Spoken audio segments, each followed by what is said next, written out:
In one of his broadcasts, he tells the freedom fighters looting that if anyone is caught with a stolen bar of soap, he will be imprisoned for 8 years. In Kenya, Ari reports by Kenyan newspapers hold him as a Kenyan citizen. But who exactly was Field Marshal John Gideon Okello? How did he end up being the face of the 1964 Zanzibar Revolution? And why was he the most feared man across East Africa? Feared even by people like Idi Amin. Well, let's find out.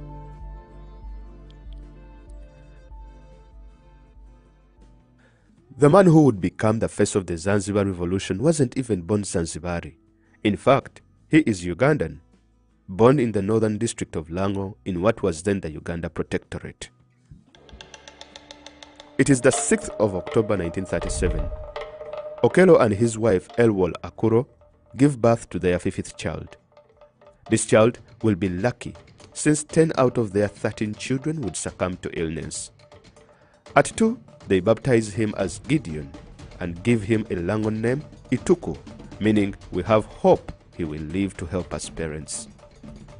As a child, Okello diligently works with his father herding goats and cattle to make ends meet. At 7, the young Okello is fascinated by the military after interacting with World War II soldiers who had come home on leave. This interaction inspires him to join the army. However, he is turned down for being a minor after walking 45 kilometers to the recruitment center. At 10, tragedy struck in Okello's life when his mom passed away while giving birth. The following year, his father followed due to a stomach illness. Devastated, Okello went on to live with his uncle, where he faced abuse and mistreatment, pushing him to be industrious from an early age. To escape his abusive uncle, he left home to seek various opportunities in present-day East Africa, aged 15. He did all kinds of jobs from being a clerk, manservant, gardener, and other odd jobs in Uganda, Kenya, and Tanganyika, later going through training to become a professional bricklayer. In October 1954,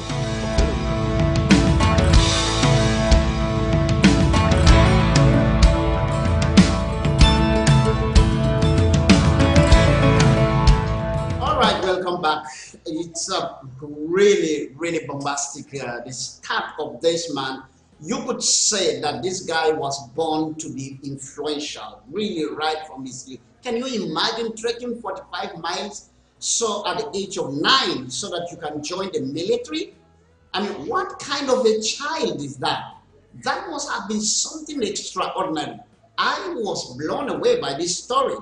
At a very young age, very much younger before he was even 8 years old, he has felt that he was going to have a great impact on society. Began to talk with military officers and asking them about war, asking them about what they are fighting for, and understanding what they stood for at the age before 8. That was extraordinary. That was great. This was someone who was meant to really have a great impact. John Okello, you know, he was born in Uganda, in a village, and he was the only surviving child of the family, you know, and male child rather. And it's incredible how his growth was really, you know, you could see signs of greatness in him.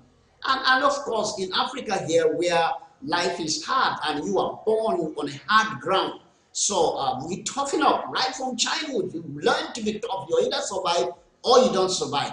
We don't have pamperings. We don't have wealth, riches, and toys. You know, there are no toys. There's no, in most places, there are no the pleasures of life that children, I mean, they don't have breakfast. How many families would provide breakfast for the children? So you grow up really strong. I remember when I was a child and we were going to school then, even my dad, who was a businessman, who was way up better, I remember many times when we went to school without eating anything in the morning, and we come back at 3 p.m.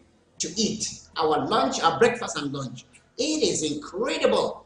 And that's my dad, who was way of better much. He was a businessman, he was a miner. I mean, I know many people, most people in my village who had nothing.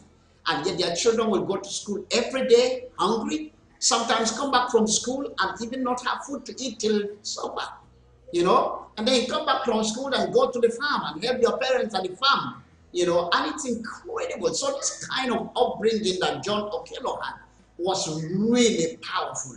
And right at the age of 9, the guy wanted to join the military. He trekked for 45 miles. Can you imagine that? What are our 9-year-olds today doing? Hey, I mean, our 20-year-olds cannot trek 45 miles. They are busy with Android phones and iPhones and on the internet and on TikTok, on WhatsApp, Facebook and WhatsApp and so on and so forth. And they can't even do the little thing. There are some 20-year-olds that can't do their laundry. They can wash their clothes. They can shine shoes. How many young people can shine shoes today? Not to talk of not in a tie, you know. And this guy at the age of 9 was brave enough to go for recruitment. That's not even enough. This guy could embark on at the age of 15, leave home to go seek life in a different country. He left Uganda, his country, to go to Kenya at the age of 15. Man, that's really incredible. This man was someone really meant to be great. It is amazing. I really am fascinated by this great character. There's a lot more that we can learn from him. What happened in his time in Kenya? We will be right back after the break. Please don't go away.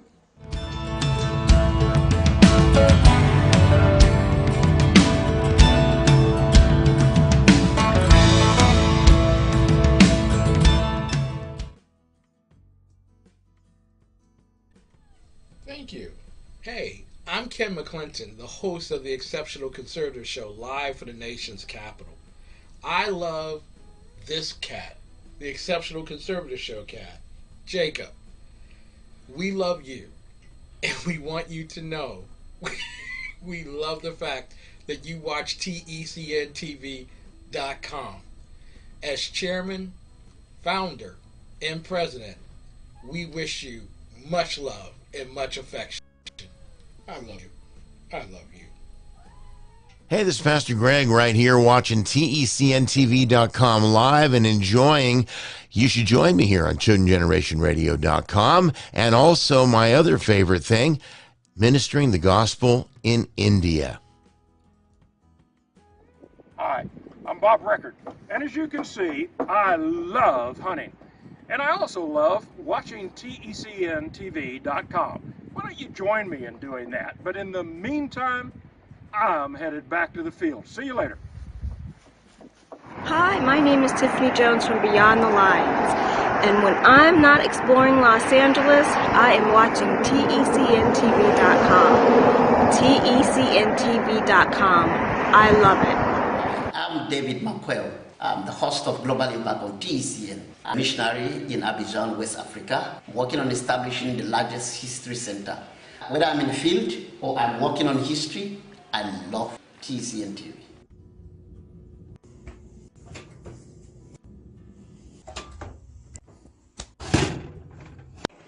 When I'm not making delicious cookies, I'm watching TECNTV.com. Hi, I'm Randy. I love the golf. And I love TECNTV.com.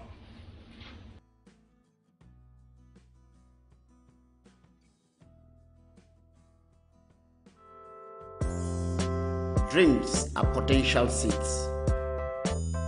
They need someone to believe in them.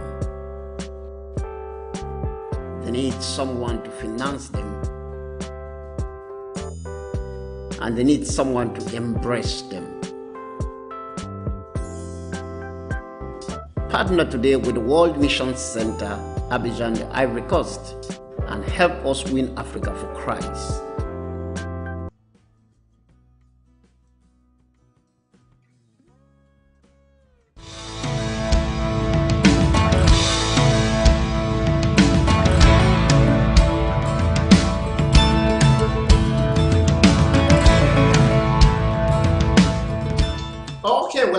Thank you so very much. Well, we have looked at, first of all, there was a brief introduction of a massive revolution that took place in Zanzibar, Zanzibar, the island of Zanzibar, which is part and parcel of Tanzania today. It merged eventually with Tanganyika to form Tanzania. At that time, the Arab slave traders were the rulers. They had a sultan, and basically, Zanzibar was a slave station where the Arab traders were coming to buy slaves, capture some of them, buy some of them, and trade them over to the Middle East and to the Arab world. That has been running on for hundreds of years, right from the time that Arab slave trade started, in AD 600, thereabout. AD 600. And so, if you look at that, and they had a really strong hold in Zanzibar, it was their slave trade center. And this there are 200 young men who organized themselves and took on the Arab leaders who were governing the island, and they overthrew them, which is what we had at the beginning of the video. And they conquered and completely set free the island from the Arab slave traders. And and that's incredible what happened. But how did they get to do that? It was a young man called John Gideon Okello. He led that revolt. He organized the army, and he conquered the island, and he murdered and he killed rather, and drove away the sultan. The sultan had to flee to the Arab world. I think somewhere in Arabia, and he was not accepted. Eventually, he had to was accepted in Britain. So, but basically, this man is fascinating. His life has started in an incredible fashion. I am so impressed. And for the first time, we're hearing that a young man at the age of 9 went to walk 45 miles so he could be recruited as a soldier to fight and defend his land. And he was rejected because he was underage, he was a minor. Can you imagine if he was just 15 years, or even 14, or even 13? He might have been received. And I look at that and I compare it to our day today. Look at young people today and see who they are and what they do. They have no idea what's going on. Even many 20-year-olds have no idea what's going on in their country. They are not even interested in what's going on in their country. But if a young man who was a young kid, you can say a kid today, who was long before he was even 9 years old, he had developed great interest in what's going on. He talked with soldiers, found out what was going on, and he built his interest on one day rising up to defend the land.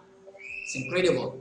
Now we're going to look at the next part of this great story, how he went to Kenya, and that is what we began to see, and that's really an interesting part of it, and I just want us to look at that story again. So please don't go away. I'll be right back.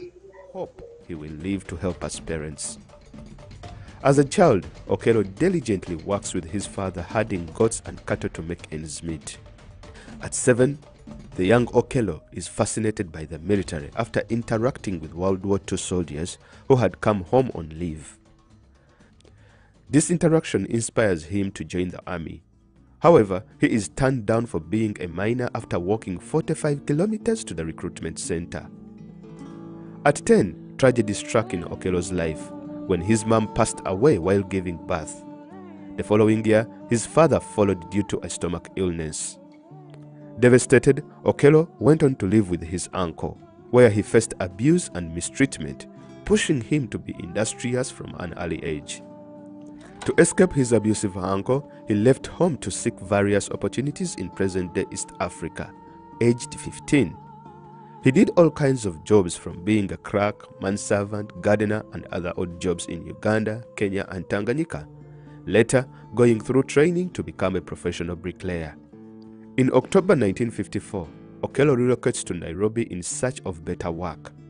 While there, He is arrested on allegations of rape and imprisoned for 2 years. In prison, he endures torture alongside Mau Mau prisoners and detainees. It is this experience that cultivates in him a strong hatred and detest against the British. The young Okello leaves Kenya in 1959 in a small boat for the small island of Pemba, risking his life. He found work on farms and other kinds of handwork on the island. It is here that he comes face to face with active politics. He joins the Zanzibar Nationalistic Party, the predecessor.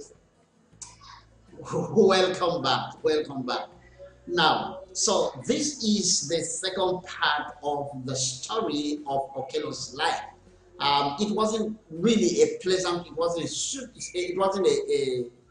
a totally dignified life. First of all, going to Kenya, he could do any odd job, he could do anything, worked any domestic work, any field work he could do. So you could say he was really hardworking.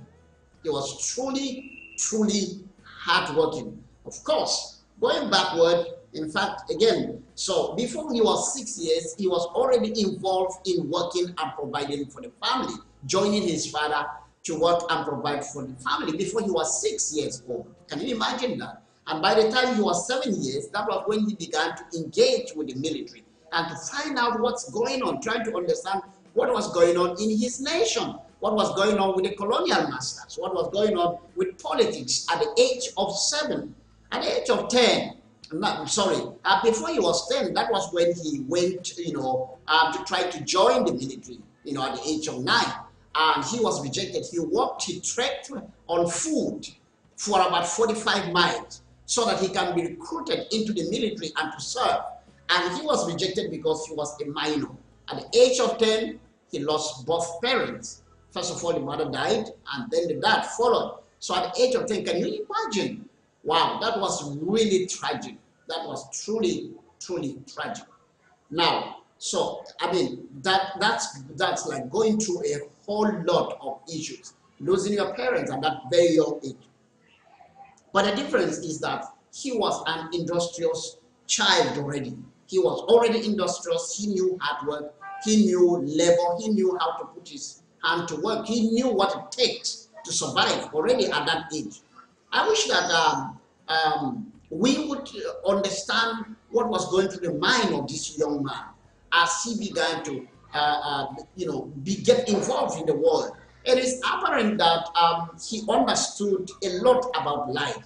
He understood what it takes. He understood what people do to survive and to keep their families together. He was willing to go into it and do something really wonderful to help in lifting his family and also surviving. He wasn't waiting for anybody to stay with anybody. First of all, then shortly after the death of his parents, he went to live with an uncle and he was abused. And that was truly horrible. That really was truly horrible. And then in trying to escape, that is when he fled his uncle and then went to Kenya at the age of 15. Can you imagine a young kid of 15 traveling out of the country to another country, to a place where he doesn't know the people, he probably cannot speak their ethnic language, their dialect, and yet he was willing to try it out. He was willing to take risk at the age of 15. What are our 15-year-olds doing today? A lot of parents will not even let them do anything. They won't even let them take the trash out. Wouldn't even let them clean their rooms. Wouldn't even let them wash their clothes. Wouldn't even let them do schoolwork. When the school is putting pressure on the child to let him do his work, some parents will go to the school and threaten the teachers. And leave my child alone, he's still a child. At the age of 15, here was John Okello traveling from one country to another, trying to make it. Not just that, but he was already an industrious man. In Kenya, he went to train to be a professional bricklayer. Incredible. How did he do that without money? How did he do that? Unfortunately, one of the ugliest time of his life happened in Kenya when he was accused of rape. Most probably it was true because he was jailed. I mean, if it wasn't, they would have said he was falsely accused. So that is like, I mean, that's the lowest moment of his life. We should never have heard from him anymore.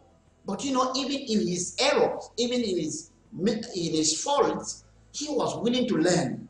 While in prison for 2 years, that was his first encounter with the British colonial masters. And he looked at the grave injustice that was being done to Africans then, and he began to think. One of the biggest qualities of John Okello is the fact that every time he sees a situation, he believes that there is something he can do about it. He began to reason. He doesn't just look at situations and throw his hands in the air and say, well, there's nothing we can do. They are the masters. They have the guns. No. He began to think, what can be done? What should be done? You know, what should be done? And, you know, upon his release from prison, those thoughts kept lingering around in his heart. And again, I want to say something before I proceed to, before I take a break, and then we'll proceed to the next part of the video. One of the most remarkable things or prominent things in the life of John Okello is the fact that he was very inquisitive. He wanted to learn. He wanted to know. He asked questions. How did he know about Kenya? He must have been asking questions. And how did he know about Zanzibar, the island of Zanzibar? He must have been asking questions. He's always asking questions. How did he know about the British and how they were governing? By asking questions. You know, people don't go to prison and ask questions. He was in prison, but he was studying the British. He was asking questions and thinking about what can be done, what can I do? This is truly incredible. This is truly incredible. And this is what we should be thinking. What can I do? What can I do to transform my nation? What can I do to transform my family? What can I do to transform the community where I live in? It's a very good question. I'll be right back after this break, quickly, and we will really delve into the remaining part of his life of this wonderful person.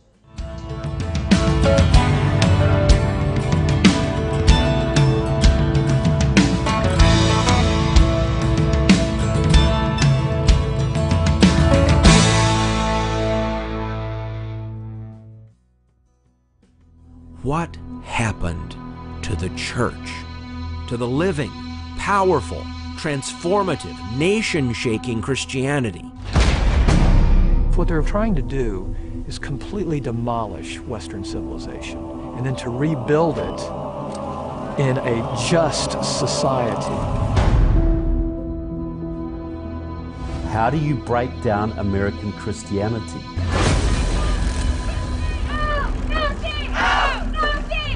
I think the problem today in our culture is many of our words have been co-opted and stolen and dumbed down and reversed. Social justice is sold as something that it isn't. Critical race theory is sold as something that it isn't. Whiteness has caused blindness of heart. Whiteness has caused blindness of heart. When you preach victimization, it always leads to vengeance and vice. Us against them, me against you. I want my pound of flesh. American churches today are where the universities were 10 years ago. Pretty heavily Marxist. They're not quite there yet, but they're well on the way. Many of the seminaries and Bible colleges are definitely already there. That message that they're going out and taking the world is not, you need to repent of your sin, receive Christ.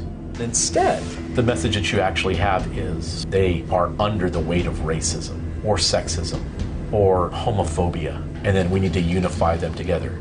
I'm gay, I'm 29, I'm a youth pastor in New Jersey. I'm straight, and I'm also a youth pastor in New Jersey. We're planning on sharing life together for the rest of our lives, which we're not totally sure what that looks like. Obviously, Nick is straight, and he does plan on getting married. When he has a wife one day, she'll make those decisions with us. The future damage of what we're doing now is just going to be enormous. The entire fabric of family, personal wealth, private property, all those things are out the door. And everything is the state. They believe the state is God. They don't define justice the same way as the scripture. Oh, no. It's going to be an equality, all right. And it's going to be a totalitarian Marxist justice.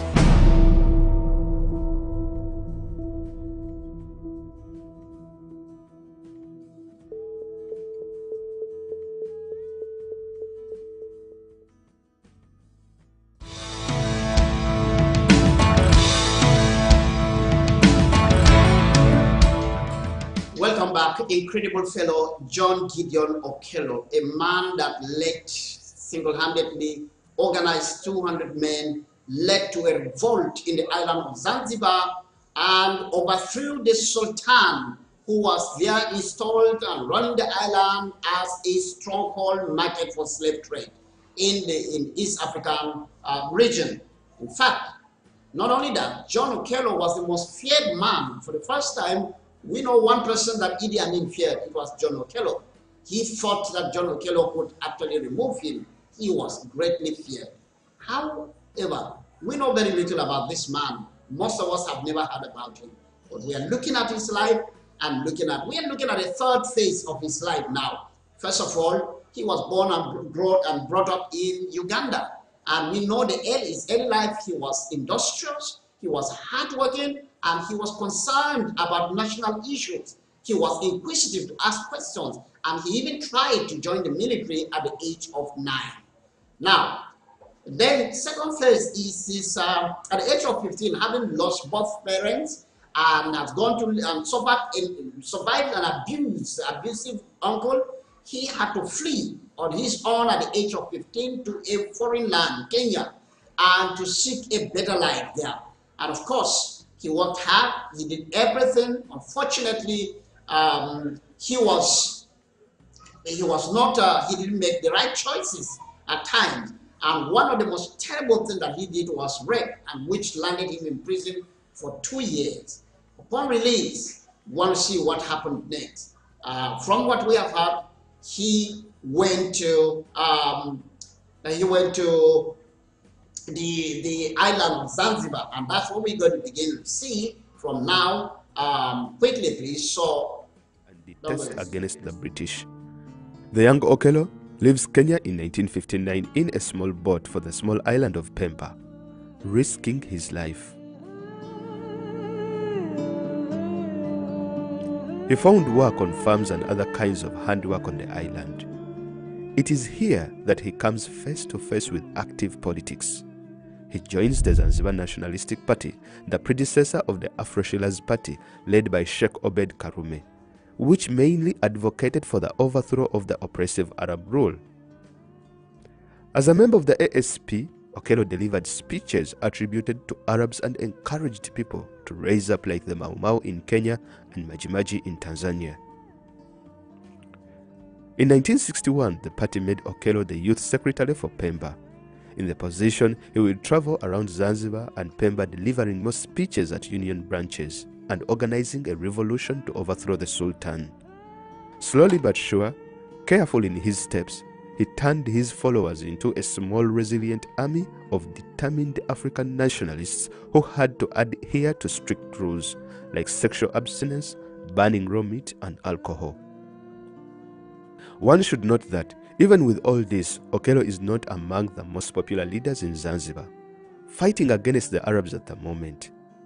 The few mainstream politicians who were known to the public included the leader of the Afro-Shirazi Party, Obed Karume, and Abdurrahman Muhammad, also known as Babu, the founder and leader of the radical Ummah Party.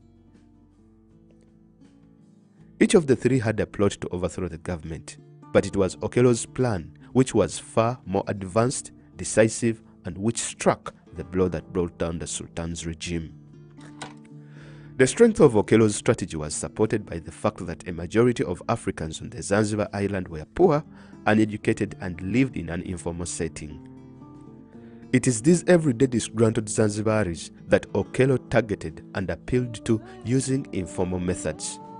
When the appeal came, they were all ready to join him.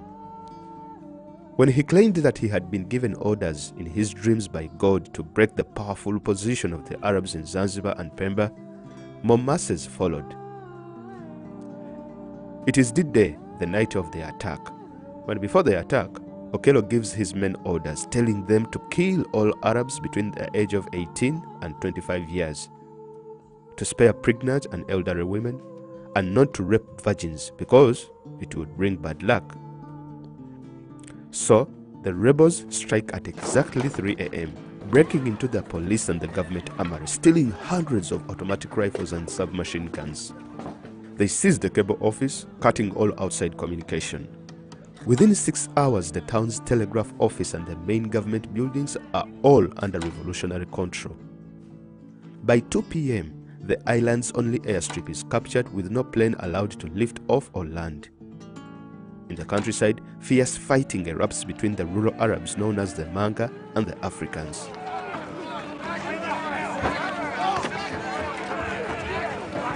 Arabs, poorly armed, mainly with hunting rifles, put up a fight.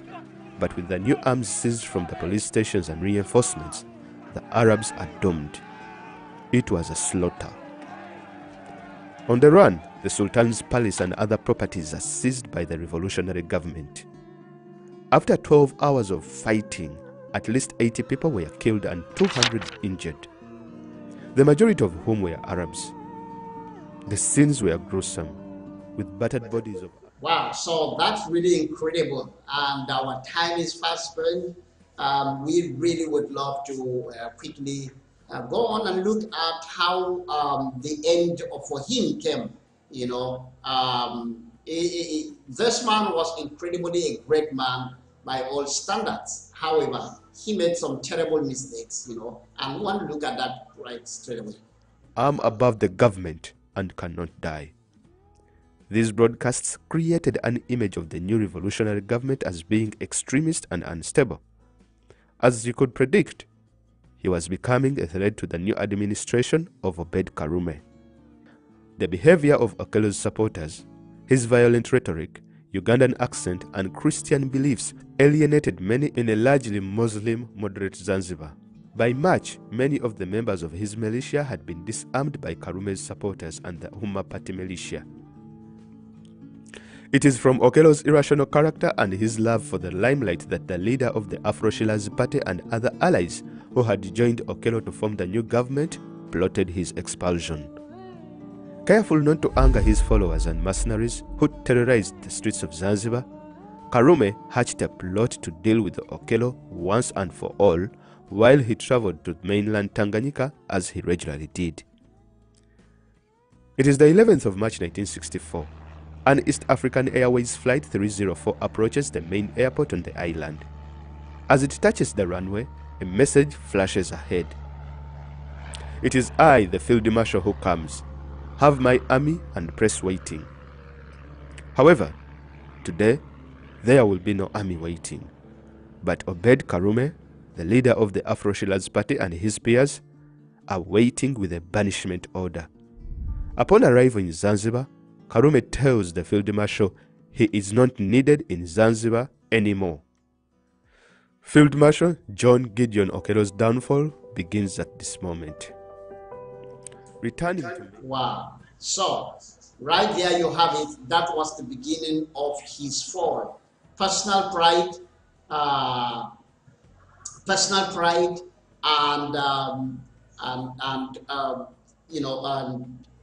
arrogance and selfishness. Really, completely this significant man. He was not really interested in politics, of course. So when the revolution happened, he didn't say, "Okay, I want to be president." No, he stayed in the sidelines and allowed the politicians to go ahead. However, he wanted to maintain his influence, and he over-exaggerated his impact upon the land, forgetting that he was a foreigner. You know, and when the victory had been won, people began to remember and ask questions: who is he? Where is he from? And of course, we can see that that brought an end to his. Eventually, he was expelled from Zanzibar. We're going to see that briefly. Expelled from Kenya and left with the equivalent of 21 cents in his pocket.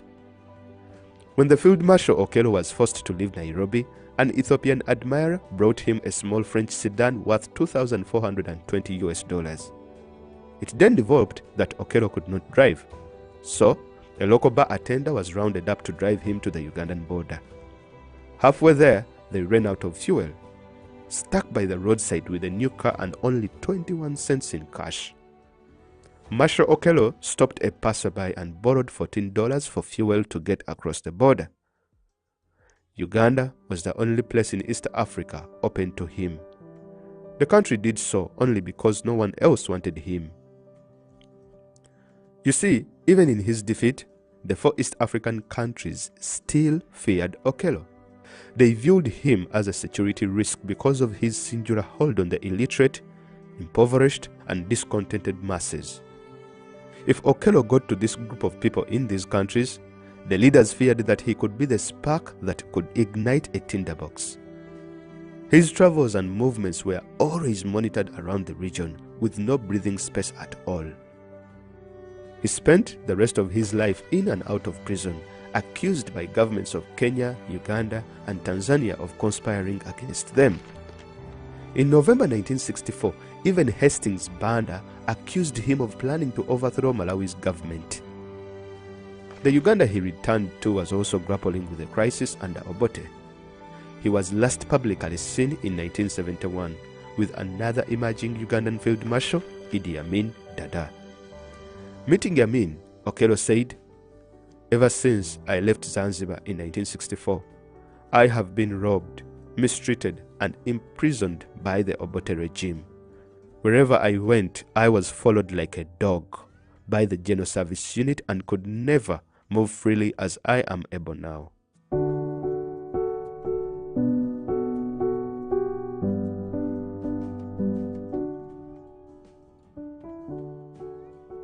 It is September the 9th, 1973. John Okello is now back in Uganda, settling in. He has a wife and several children. Today, he plans to visit his brother in the nearby village of Amugo. He says goodbye to his wife and kids. All right, so that was the goodbye that his wife never saw him anymore. That was the end of the man who was most feared by everyone. He was such a great influence, but had he humbled himself, he would have grown in influence and understanding back in Zanzibar, and most probably one day go back to Uganda and lead Uganda. Unfortunately, it was never going to be. He went back, he was highly feared, and because of the fear of the impact of his abilities, his influence, he was curtailed and contained. And that was the tragic end of his life, with nothing left, and he didn't achieve anything else. So that's really an unfortunate story, but this man did a great deal of great things by bringing an end to the era of Arab slave trade in Zanzibar and in Tanzania as a whole.